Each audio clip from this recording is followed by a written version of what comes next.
Yo, what's going on guys, it's Cynical, and today for you guys I have some Kingdom Hearts 3 news and information. Today for you guys I'm going to be taking a look at a Famitsu interview between Famitsu and Tetsuya Nomura, talking towards next month's D23 Kingdom Hearts 3 announcements. This interview actually came out shortly after the Kingdom Hearts LA World Tour concert, but remained in Japanese for quite some time. However, though, thanks to KH13, we now have this interview translated. And Tetsuya Nomura briefly talks about D23 and what we can kind of expect. Now, this interview is actually reasonably short because of the fact that for the other portion of the interview, Tetsuya Nomura and Famitsu are pretty much talking about the Kingdom Hearts HD 1.5 and 2.5 update to do with Kingdom Hearts 1 Theater Mode and the 358 over 2 days new cutscene. So today we're obviously only going to be focusing on the Kingdom Hearts 3 stuff. The first question here is, the reception of the new promotional video was amazing too, because it didn't seem like there was going to be a trailer or an announcement about Kingdom Hearts 3 at E3. This was a pleasant surprise for the fans. Nomura said, there is a lot of misunderstanding about it.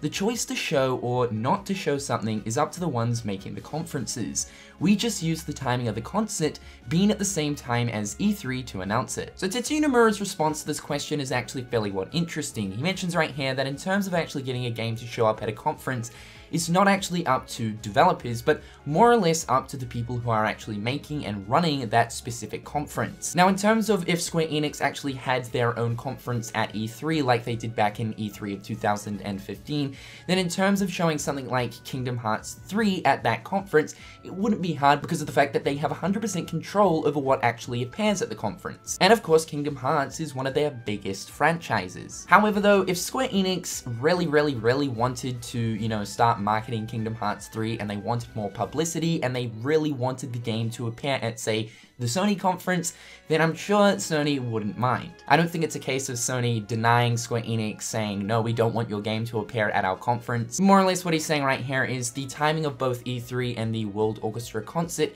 are lined up perfectly, so it made sense to reveal it at the concert. Next up, Famitsu asks, considering that information is going really fast during the conference, it seems better to announce it that way for the fans. The battle felt rich with all the Keyblade transformations, there was a lot of action, and we could see the different worlds. Tetsuya Nomura responded, but this battle scene was only in the Hercules world. So yeah, this is kind of an interesting question. I think at first Famitsu thought that the Heavens area of, the trailer was actually taking place in a completely different world.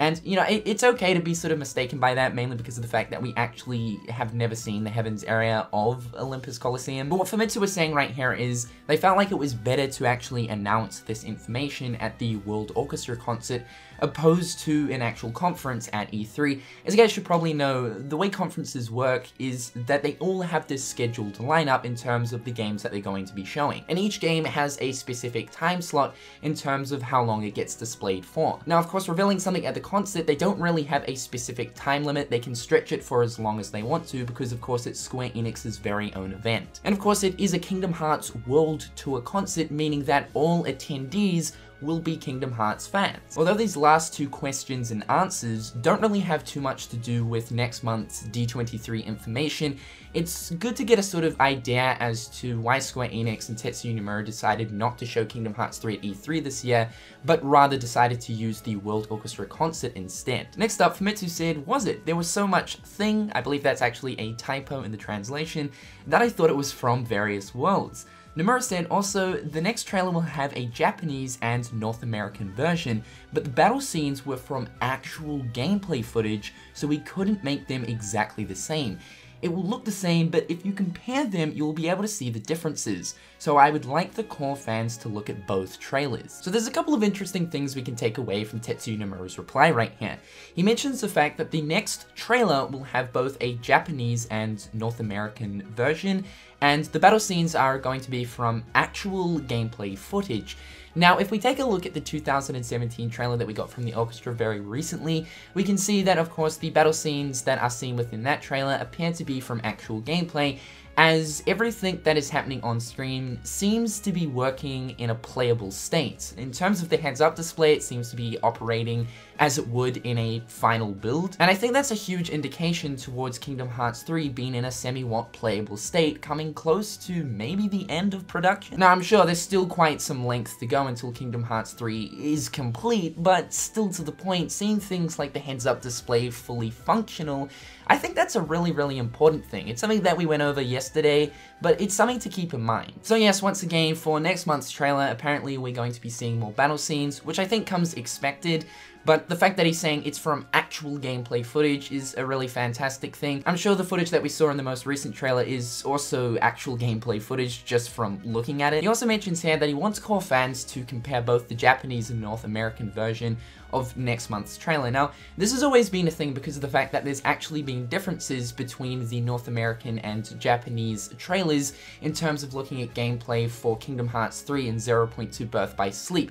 Now, these differences aren't anything substantial, but because of the fact that generally with these gameplay trailers that, you know, Square Enix do for 0.2 in the past or have done for Kingdom Hearts 3, it means they are actually recorded on two separate versions, one being the Japanese and the other being the North American. This means that, of course, within these trailers, there's going to be like very minor differences between both versions. Like I was saying, it's nothing substantial to the point where you're going to be seeing tons and tons of different abilities being used in the Japanese version, opposed to other abilities being displayed in the North American version. It's nothing really like that. It's more so little things, so say Sora might run to the left opposed to running to the right in that specific scene for the North American version. He might attack that Heartless in the Japanese trailer opposed to attacking this Heartless that we see him attacking in the North American trailer. But it is interesting the fact that Tetsuya Nomura, for the first time, I believe, has actually brought up the fact that he wants fans to actually pay attention to the differences between both the North American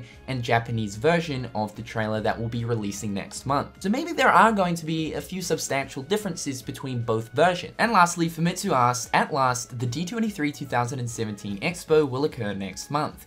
Tetsuya Nomura said, the editing of the D23 trailer is being finalized right now, but I think that not only will it be longer than the orchestra trailer, it will also show some new elements that should meet everyone's expectations. So we already know the fact that the D23 Kingdom Hearts 3 trailer that will appear next month is going to be longer in length compared to the orchestra trailer. That information actually came out last week, but he mentions here that it will also show off some new elements that should meet everyone's expectations.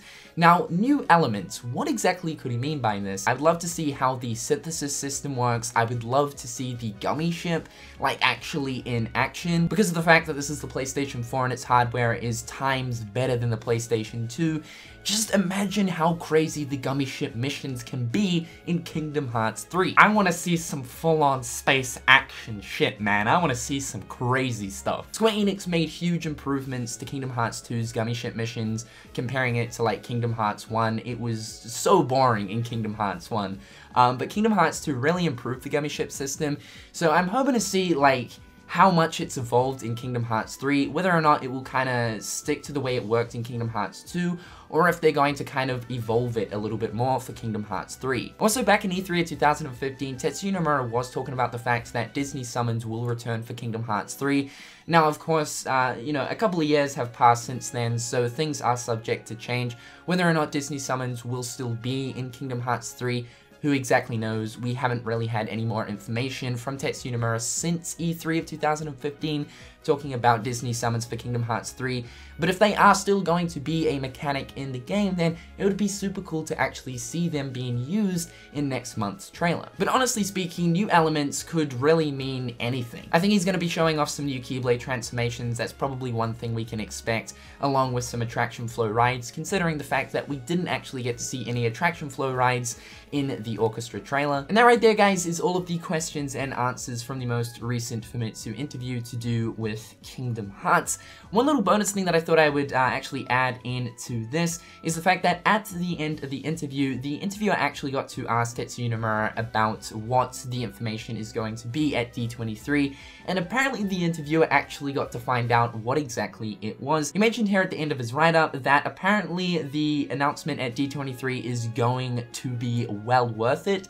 So we're not only, you know, having Tetsuya Nomura hyping it up, but because of the fact that this guy right here also knows what is going to be displayed at D23 itself, he's saying that it's going to be pretty damn well worth it. So that's another little cool thing to add right there. It sounds like whatever Square Enix are actually planning to show at D23, it's gonna be pretty damn juicy, ladies and gentlemen. But anyway guys, hopefully you're having a fantastic day, and until next time, I'll catch you guys later. Peace.